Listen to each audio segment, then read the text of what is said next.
So, welcome to Tara Institute. My name's Damien, and I'm leading this month's Monday nights. And this month I'd like to sort of cover or work our way through this text, which there's some copies there. So this text is by an Indian teacher called, in Tibetan they called him Atisha, but his name in Sanskrit is Dipankara Srijana. So, but in Tibet he's known as Atisha. And this is around about the year 1040. And he was invited to go to Tibet to teach, and initially he wasn't all that keen, and I think they asked him several times, and eventually he did go to Tibet, and then he spent quite a few years teaching. He was already fairly old when he went to Tibet, and Tibet was quite harsh, so to some degree living in Tibet shortened his lifespan, but he spent, I don't know, 15 or 20 years or something teaching all around Tibet at that time. And from his teachings, the Tibetan Buddhism, there's what's called the old school, which came from previous teachers who had come from India and went to Tibet, and then there's all the new schools, which primarily come from Atisha and his disciples. So you've probably heard of the Lam Rim, which is the graduated path, which like Geshe Doga is teaching on Tuesday nights here. And it's a very prominent text in our tradition that came from Atisha. And then this text also, which I like,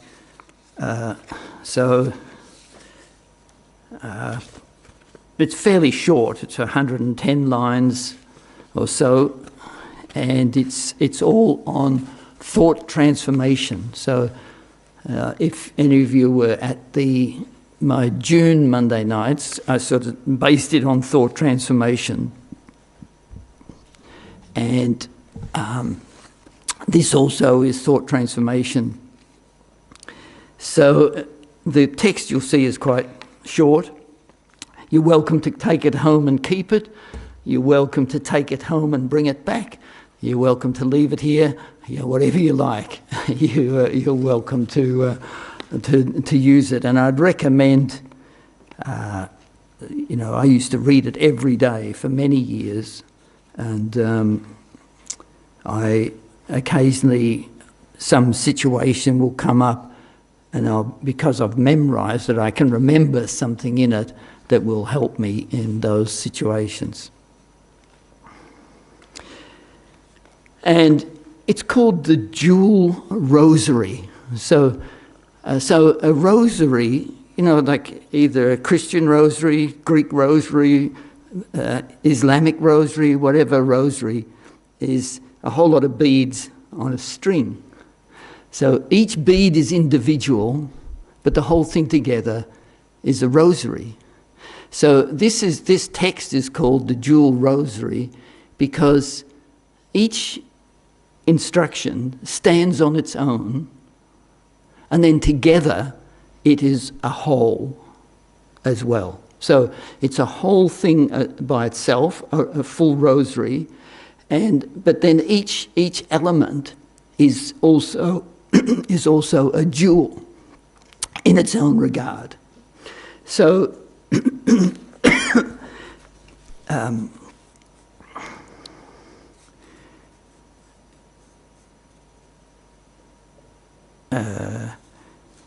So Jewel Rosary, and its full title is Jewel Rosary awakening warrior. So awakening refers to the generation of the bodhicitta mind, or the altruistic aspiration to become enlightened in order to benefit others. So the highest sort of aspiration in the Buddhist world is this idea of really, from the depths of your heart, wanting to benefit others without any conditions, without any favoritism, bias, prejudice, any sort of like or dislike, but everybody, the idea to want to benefit everyone equally, no matter what their circumstance or what your relationship to them.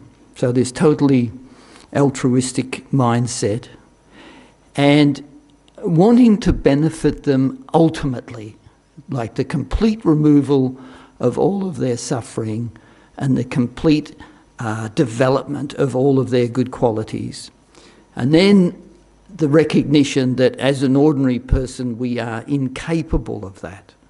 And so recognizing that it's only if we become fully enlightened beings ourselves are we capable of doing that. So these two aspects together are the two ingredients of the awakening mind: the wish to benefit others and the recognition that the only way to ultimately benefit others is by becoming enlightened yourself.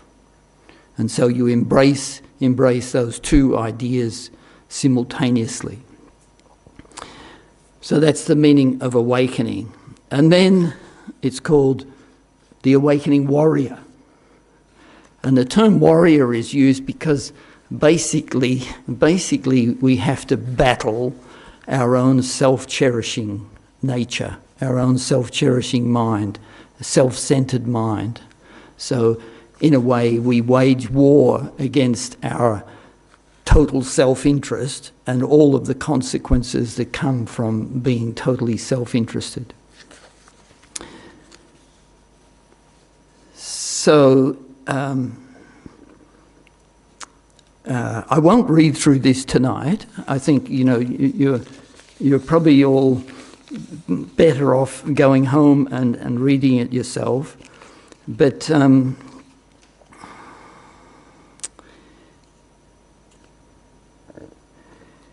of the lines are really obvious in their meaning, and you'll see that.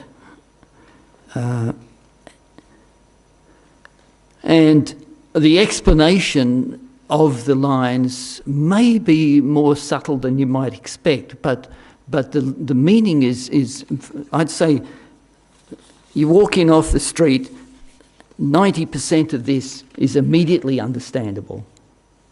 So,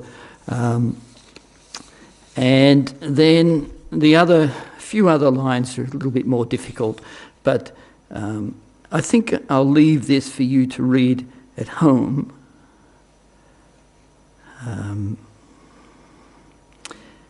And like I say, most of it is pretty straightforward. So the thing is to convince yourself about the mechanism of thought transformation. And even, first of all, to accept that you have the ability to change your way of thinking. So,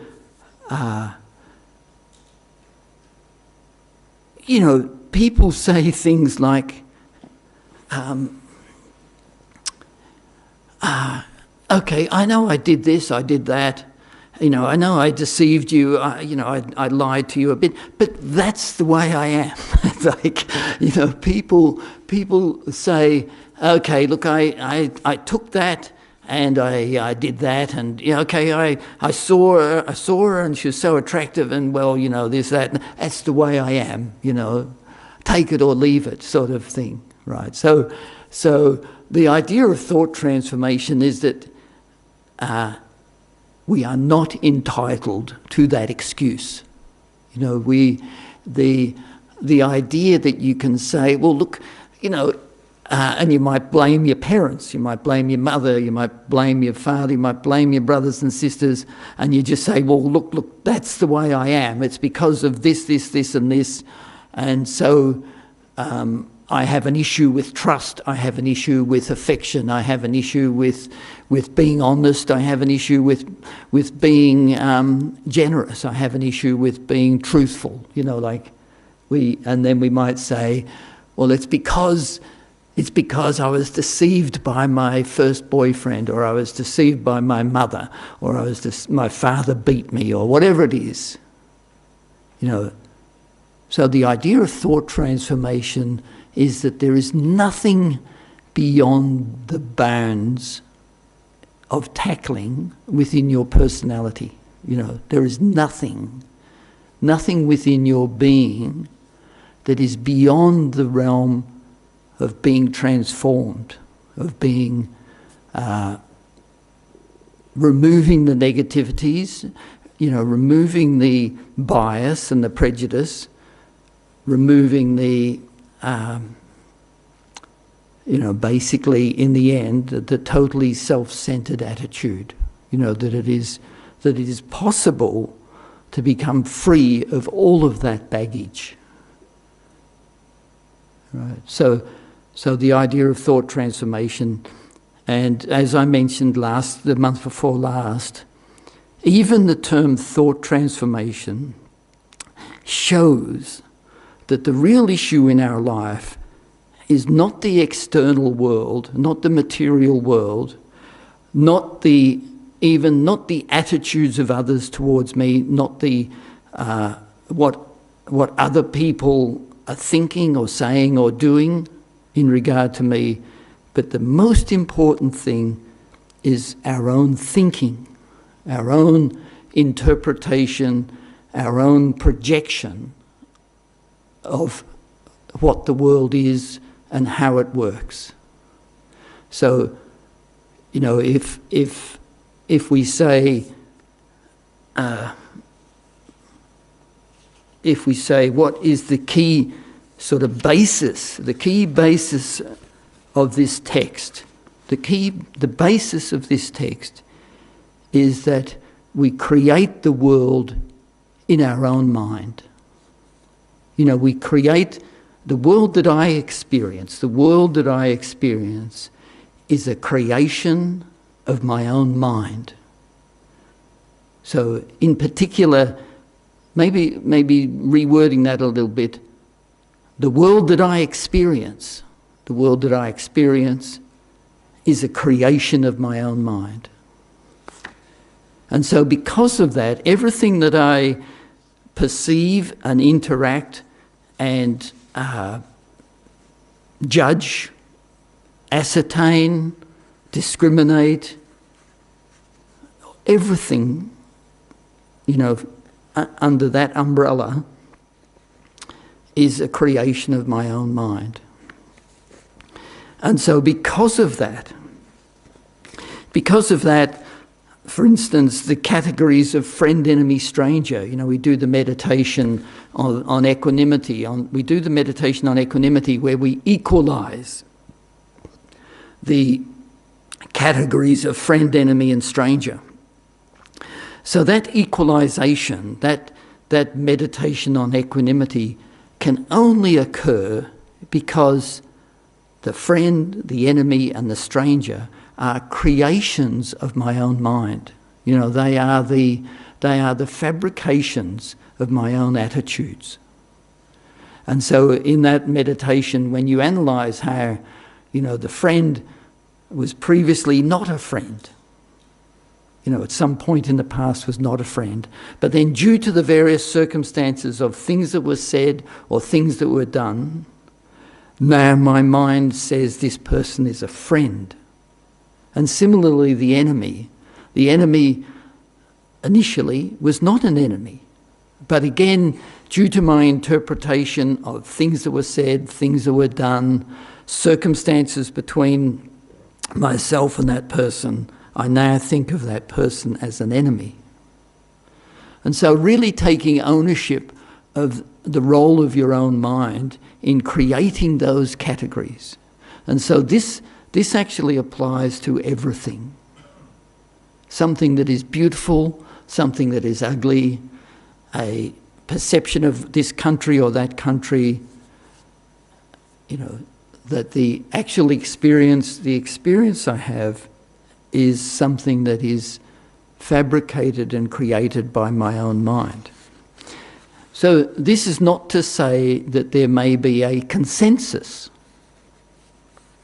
in the world about different things.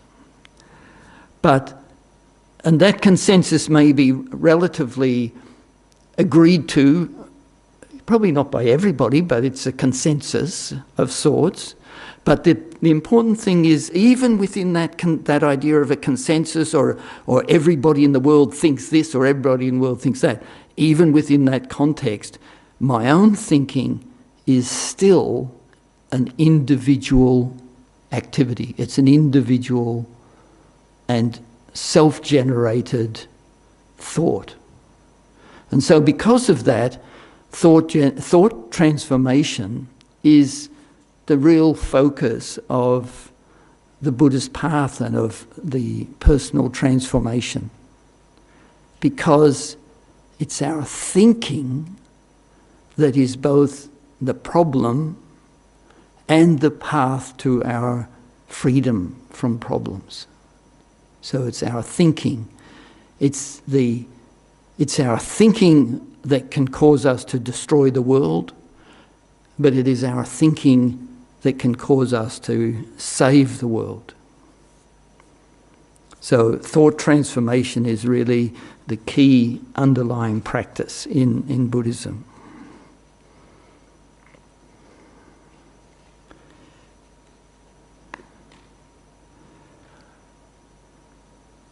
Has anybody got any questions at this stage?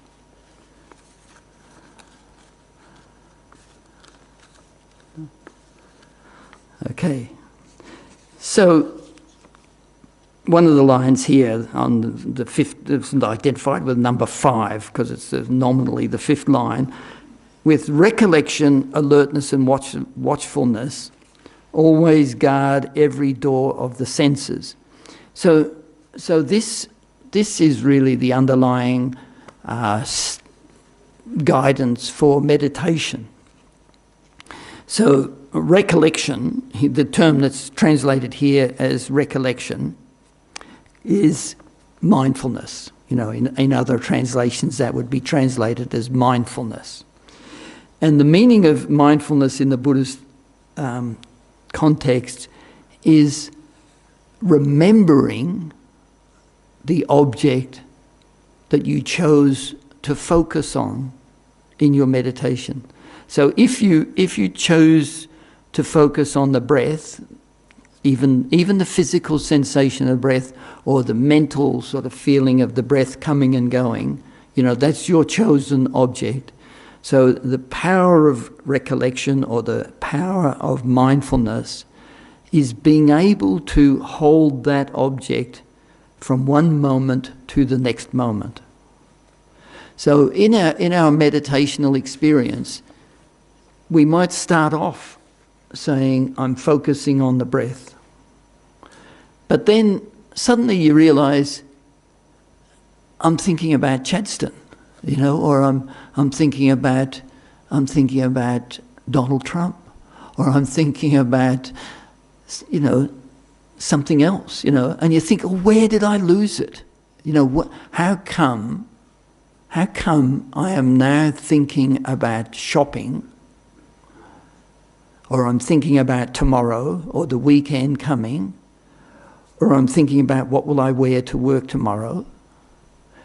Where did I lose it? And you cannot pinpoint where you lost it. All you know is that somewhere you started off focusing on the breath, and now it's completely gone, and you're focusing on something else. So mindfulness is really the quality that ties each moment together, so that you do not lose the focus on the chosen object. So then alertness. Alertness again, which is sometimes translated as guarding alertness, but let's say alertness. So alertness is a little bit of your mind that watches your meditation and says, you've lost the object. You know, it's a sort of a discrimination. It's called a wisdom, and it's a discrimination that says your grip on the object is loosening, it's weakening, you're about to lose the object. And so the alertness alerts the mindfulness to strengthen its focus, to keep its focus strong. So mindfulness and alertness work together. Then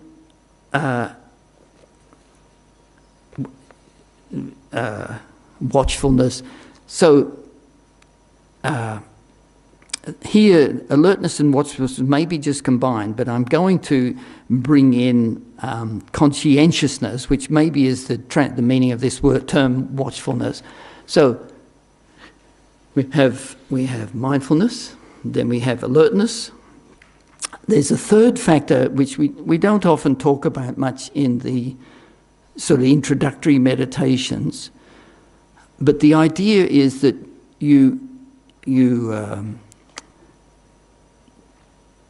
your daily thinking, let's say your daily thinking, you know, to some degree our daily thinking, we let the external world and all of our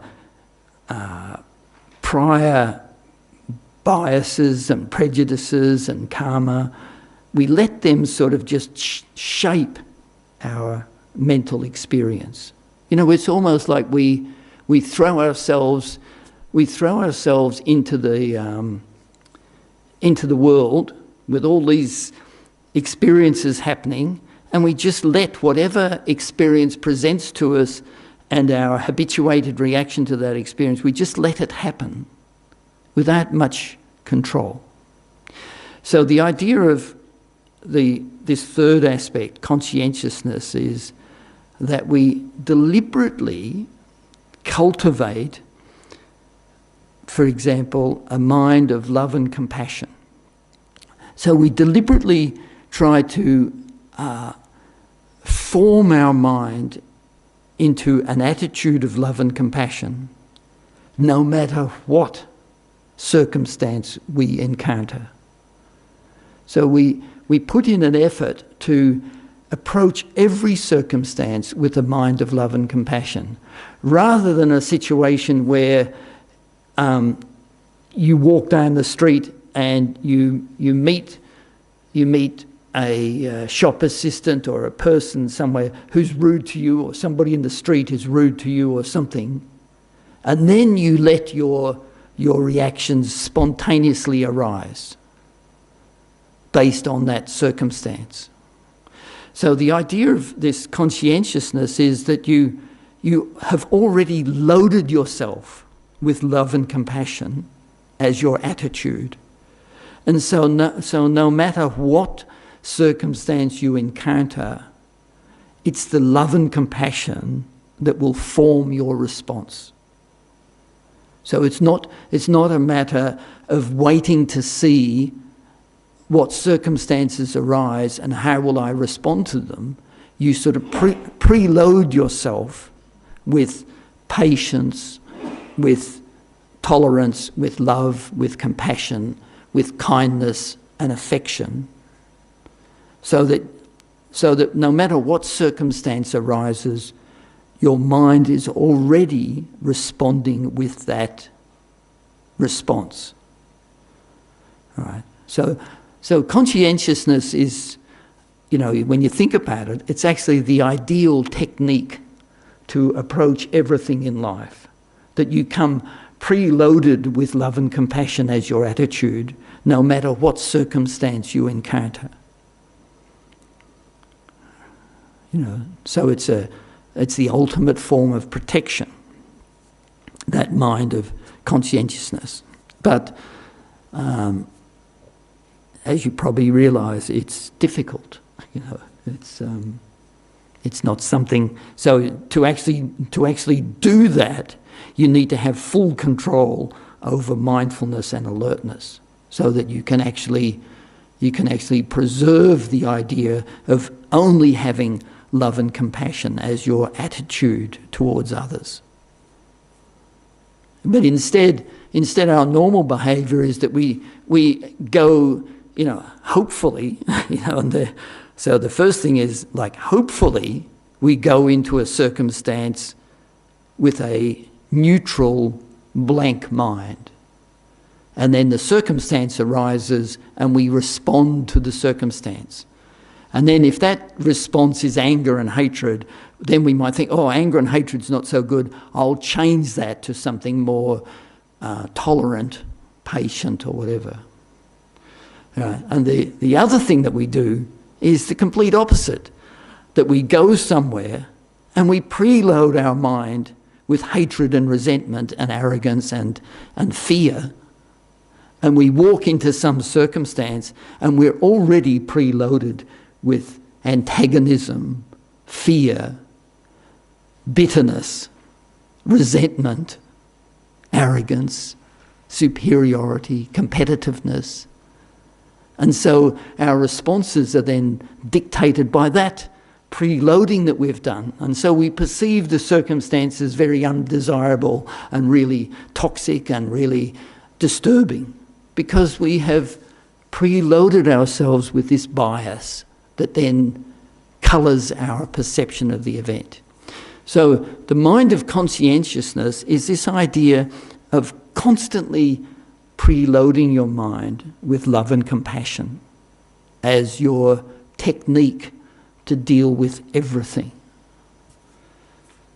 And I think to some degree that's the ultimate form of thought transformation. And so similarly, talking about the altruistic mind of bodhicitta, bodhicitta means, bodhi means like Buddha, which means awakened. And citta is the Sanskrit word for mind. So Buddha mind, awakened mind. So we can, the person who develops this bodhicitta, it becomes a completely spontaneous, instantaneous response to every situation. So it's sort of a very highly developed form of love and compassion. But that same principle applies, is that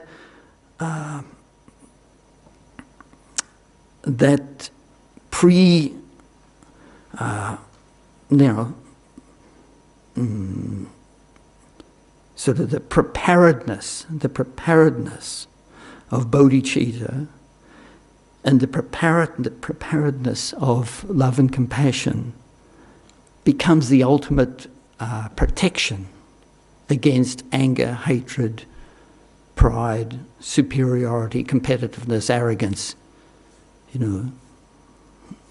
self-centered desire, miserliness, lust, wanting to deceive people. All of those things that stem from the self-cherishing mind become overcome by predisposing your mind to love and compassion, or ultimately to this bodhicitta attitude. So when we meditate, even the simple breathing meditation, we try to do that with the highest aspiration that we can. So recognizing that even the simplest meditation is part of the journey for us developing this mental power, part of the journey towards fully developing our focus and concentration comes from even the very first step of learning how to meditate and learning and putting in some discipline to control your mind, that every little moment of discipline in controlling your mind becomes a step on the pathway to having complete control over your mind. And so when we meditate, even if we think it's just 5 minutes simple meditation, our motivation can still be that it is a step on the journey towards developing bodhicitta, developing the wish to benefit all sentient beings, all living beings. That it's part of the journey towards benefiting all living beings. So trying to generate that idea of a high motivation for even our simplest meditation or our simplest virtuous action that we do. So we're encouraged that if we offer a meal to somebody, or we give money to somebody, or we do something for somebody, we vacuum the floor, whatever it is that we do, we motivate ourselves with the idea that it's a step on the journey to complete enlightenment and benefiting others. So we'll just do some breathing meditation. Can I ask if anybody's here for the very first time? Yeah, good. Welcome. Thanks for coming. So in the meditation, we choose. So we're choosing an object. And the object we're choosing is the breath. It's coming in and going out. And in particular, we are trying to focus on the awareness of the breath, the mental experience of the breath coming in and going out. And we, first of all, look into our mind and bring all of our concentration, our thought within ourselves, and let every other thought just drop away until we have a state of no thought. And then we turn the attention to the breath. And we focus 100% on the breath without distraction.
just relax your concentration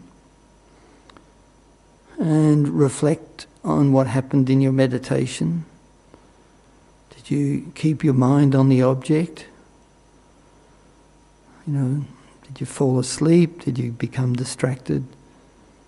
Just recognizing what actually happened in your meditation, and then we'll just repeat the same meditation with a strong determination to hold the concentration on the breath without any distraction, without any sleepiness, just 100% on the breath coming and going. So just repeat the meditation.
So you can relax your concentration. So we have some time now for some questions or discussion. And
Yeah. I was walking out at the street on the weekend, and there was a guy having, I assume it was a mental episode.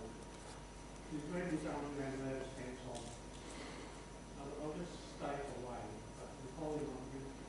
Well, we're going off up help, or do I just stay away and let someone else deal with it? And I ran away and let someone else deal with it. I went back later on and a couple of ambulances and police there and stuff like that. I got to thinking, it's been puzzling me. Is it a lack of compassion or desire for my own safety? You don't know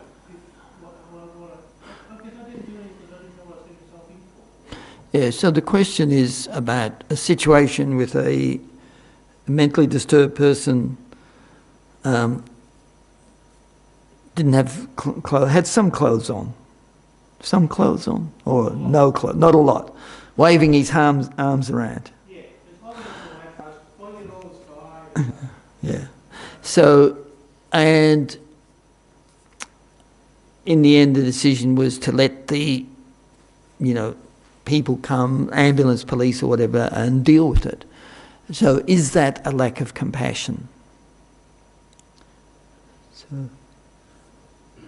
what? I'd say it's common sense, actually. Yeah. Well, it might be common sense, but is it a lack of compassion? Well, not if you felt for them. I don't Yeah. compassion, but they're usually trained to deal with it. Not so well the police sometimes, because they often shoot people. So compassion is a mind. It's a mind wishing someone who wants to be free of suffering, but they have suffering, and so it's your mind wishing that they be free of suffering. Right. So you could say then that compassion is entirely mental. Right. But the point of compassion is that it then motivates you to help, like to act.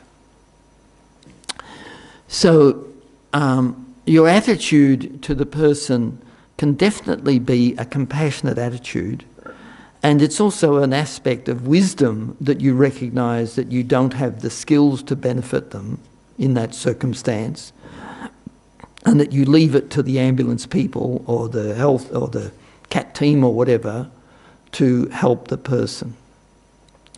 So it's not a lack of compassion. So the question then is, like from the bodhicitta mind, like if we talk about our ideal response is to try to cultivate the bodhicitta mind, that when we see somebody suffering and we recognise that we do not have the ability to help them, it should become a motivator for us to achieve the abilities to help them. So the mind of compassion is not lacking, but our total capability is lacking. So let's say somebody having a heart attack on the street. If you've happened to have learnt CPR, then you can have compassion for the person, but you can also do something. You can actively benefit the person. And there might be somebody else with equal compassion to you, but doesn't know what to do, can basically stand and watch. So this mix of mind or attitude and capability is really important to understand. So in an ultimate sense, in terms of us really ultimately being able to benefit others, we are incapable in that aspect. But the mind of compassion, it should do two things to us. One is that we have compassion that the person is free of suffering. And secondly, it becomes a motivator to acquire the technique to benefit a person in every circumstance. So compassion becomes a motivator to become capable. Right? But watching somebody have a mental episode on the street and not being able to do anything does not mean it's the lack of compassion. It only means it's the lack of ability to help. And compassion becomes the motivational force, like in terms of this bodhicitta mind, compassion becomes the motivating force that causes us to aspire to become enlightened. So we can say, if you watch somebody have a heart attack, it might make you aspire to learn how to do CPR. It might make you aspire to go and become a paramedic or become a doctor or something. Like a young kid seeing somebody dying from a heart attack may cause them to aspire to become a doctor or a paramedic or a first aid worker, or at very least do a first aid course and learn some of the basics, But so it doesn't necessarily indicate a lack of compassion, but a lack of ability. And so for us, if you look at the whole world and you see the suffering over the whole world, the thing that I don't have is the ability to actually help them. But if I have a really strong, compassionate mind, I will develop the aspiration to find that ability to help others. So that's the sort of process involved in, understanding the relationship between compassion as an empathetic feeling, or as maybe not empathetic, but a feeling, as a feeling, and seeing compassion as a motivator to develop ability.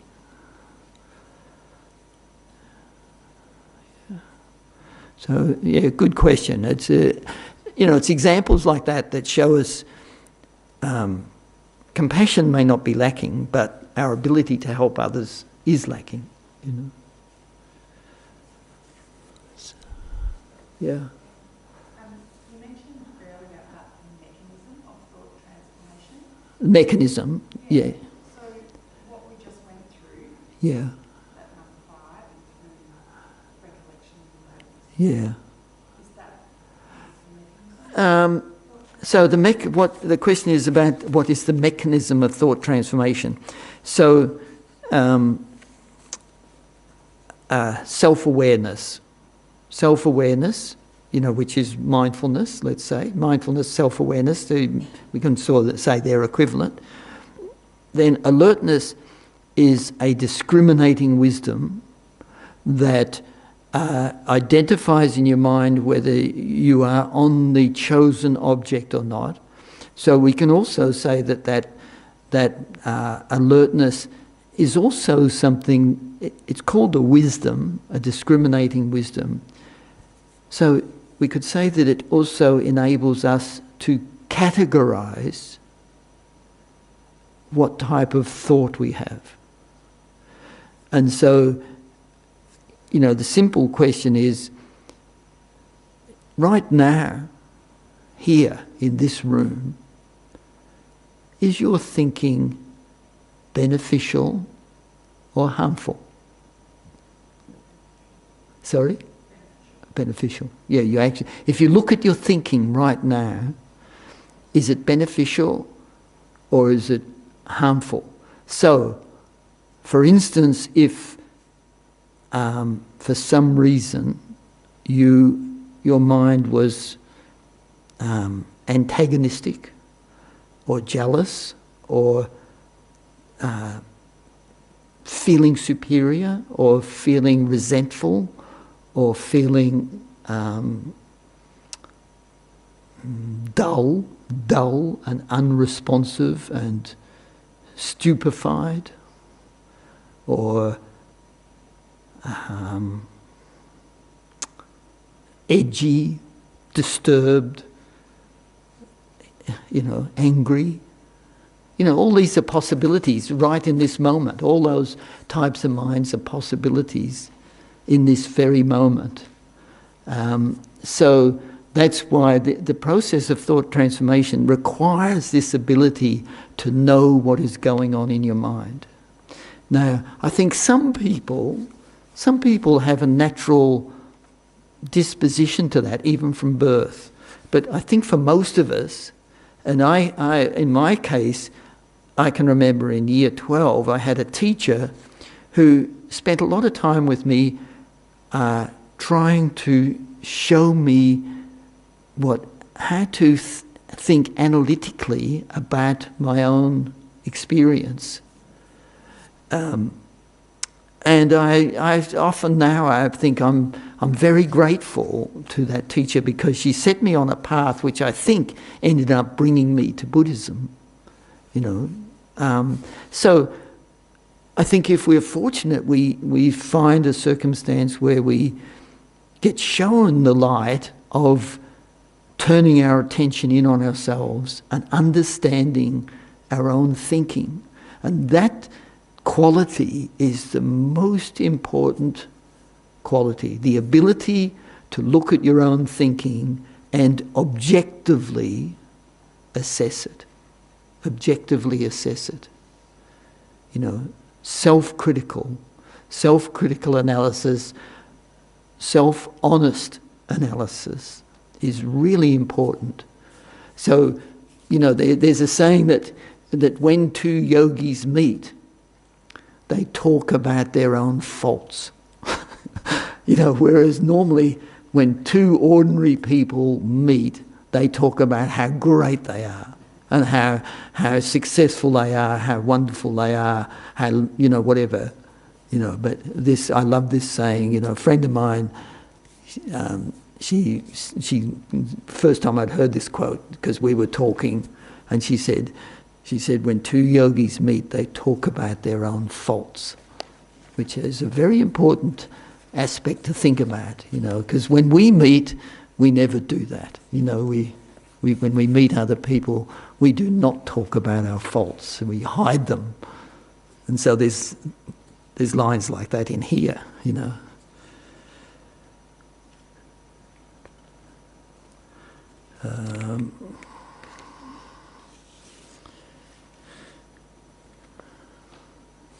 there's a lot of lines in here are great, and you only need a handful to actually change your life. So, I really recommend reading it and trying to put it into practice. Yeah. You spoke about the bodhicitta quite a lot. I'm wondering whereabouts in Buddhism is where that comes from, and also what are the other aspects to that you didn't discuss potentially? So the question is about where did the idea of bodhicitta came from? Look, I would say, absolutely bodhicitta comes directly from the teachings of the Buddha. So the Buddha, Shakyamuni Buddha, like represented by the big statue here, started teaching around the age of 35 or so. Formally teaching, and passed away at 83. So did a huge amount of teaching. And a lot of those teachings were recorded later, and not all, but most of those teachings went into Tibet and are collected in the Tibetan collection of teachings, which are what are here in the altar. This side here are all of the teachings of the Buddha that made it to Tibet. And on this side are all of the teachings of the great Indian scholars in the period before Buddhism went to Tibet, or up to that period where it then went to Tibet. So, all of the great Indian scholars on this side. So, but the Buddha taught for everybody. So the Buddha taught both a path of individual liberation and a path of this altruistic idea, the perfection of the altruistic mind. So the Buddha taught, according to the inclinations of the people, whatever best suited them at that time. But bodhicitta definitely is the teaching of the Buddha. And so where exactly... so there's what they call the 3 turnings of the wheel.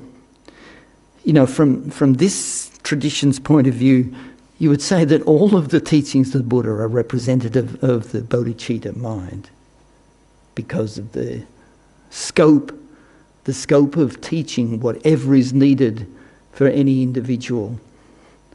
So in that aspect, they are all representative of the bodhicitta attitude. But probably what's called the 2nd turning of the wheel, which is primarily centred around starting in a place called Rajgir in India.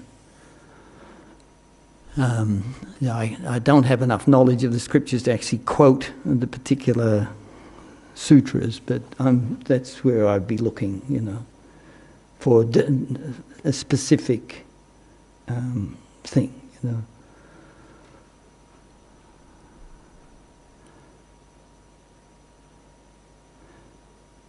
Yeah. And then the other aspect, so in a way, bodhicitta, for us as meditators, to some degree, merely saying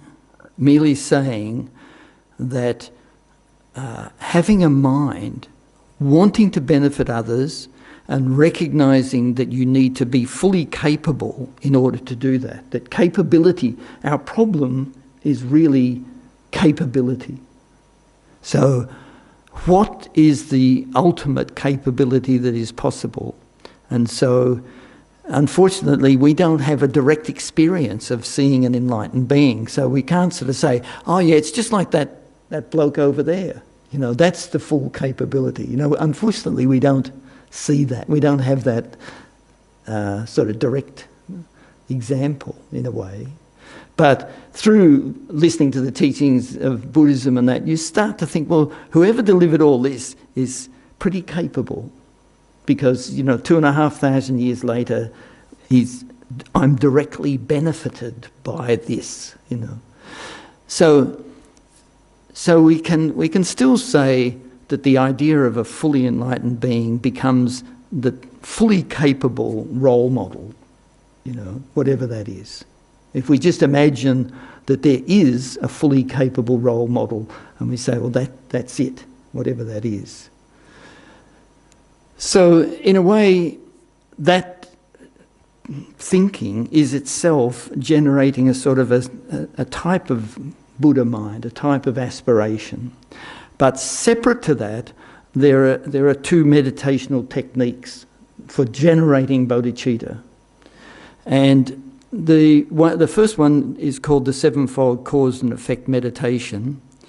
And it has a preliminary where we become equanimous. We develop an equanimity of mind, eliminating the categories of friend, enemy, stranger. We see everybody as equal. And then the 7-fold cause and effect is seeing not only are they all equal, but they are actually equal to being like my own mother. They're that special to me. They're equal in being like my own mother. And then really remembering and recognising the kindness of your mother as a contemplation and of all mothers in general. The kindness of mother. Then generating a sense of gratitude and a wish to repay that kindness.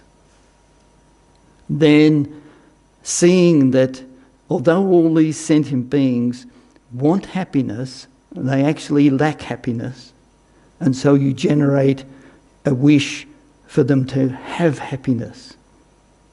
A really strong, sincere wish for them to have happiness based on the power of your gratitude. And then similarly, seeing that they don't want suffering, but they have suffering, and then again, based on the sense of your gratitude and their kindness and wishing to repay that kindness, you generate a strong wish for them to be free of suffering. Right? So those two states of mind are love and compassion. And then you think, oh, what do I do? And so you generate a sense of personal responsibility to bring about their happiness and to bring about their freedom from suffering. And you generate a really intense, solitary, personal responsibility for that. You know, like you take sole responsibility that this is your task. You know, this is your personal task. It's not up to the government or some agency or some, group of people over there. It's up to you. So that sense of total self-responsibility. And then on the basis of that, you look to see, am I capable? Am I capable? And you answer, I'm not capable. So how do I become capable? And then the aspiration to become enlightened arises as a way of fulfilling your sense of responsibility to bring others happiness and to free them from suffering. And so that mind, that state of mind is called bodhicitta. So that's a meditational practice. It's called sevenfold cause and effect. The other method is called equalizing and exchanging self for others. And the basis of this meditation is that for my own happiness and my freedom from suffering, I will do anything. In fact, I will do everything for my own self-interest. My wish to be happy and my wish to be free from suffering are paramount in my mind for everything that I do in life. And recognising that self-interest. And so you think, what is that self-interest? It's based on me perceiving I and self as me, this sort of totally self-interested mind.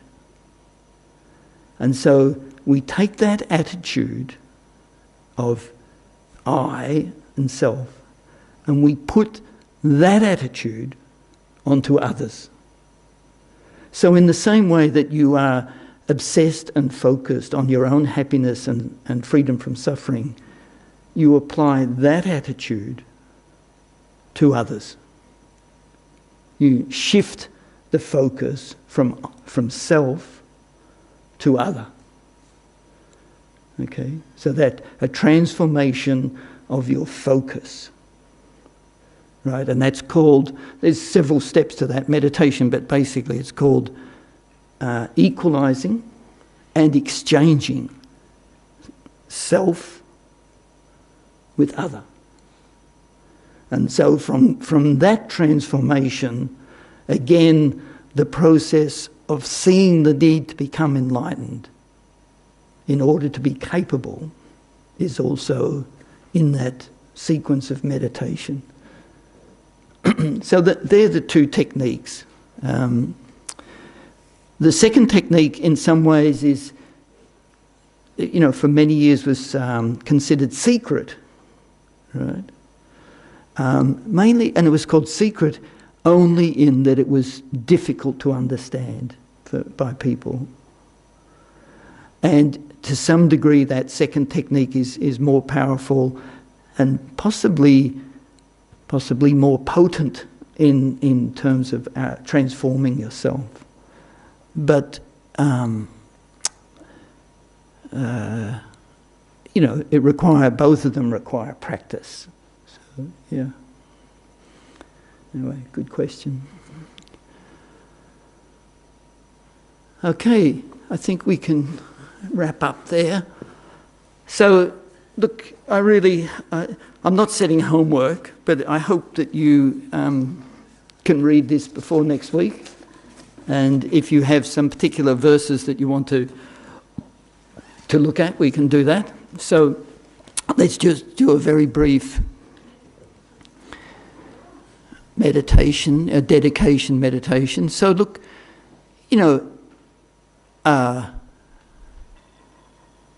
to some degree, this is an ordinary experience, but there is no other circumstance where I think we as a group can think and talk about a lot of these topics. Doesn't exist. Doesn't exist. And so the questions and the opportunity to sort of talk about some of these things, is really very rare. And so we should all sort of rejoice in that. And imagine that value of that is like a ball of light, and bring it above the crown of your own head and let it dissolve completely into you, filling your body with light. And all of your problems, difficulties, even your various sufferings are completely displaced, and your mind is really open and bright and clear, and sort of feel joyful at that. Then thinking about all living beings in front of you, imagine all the living beings in front of you and seeing their circumstances. Imagine that you radiate out a light that benefits every living being.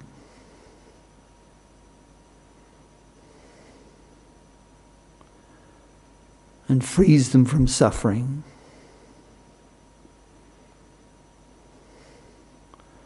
And let that light return and absorb into yourself. And feel very joyful at having been able to do this.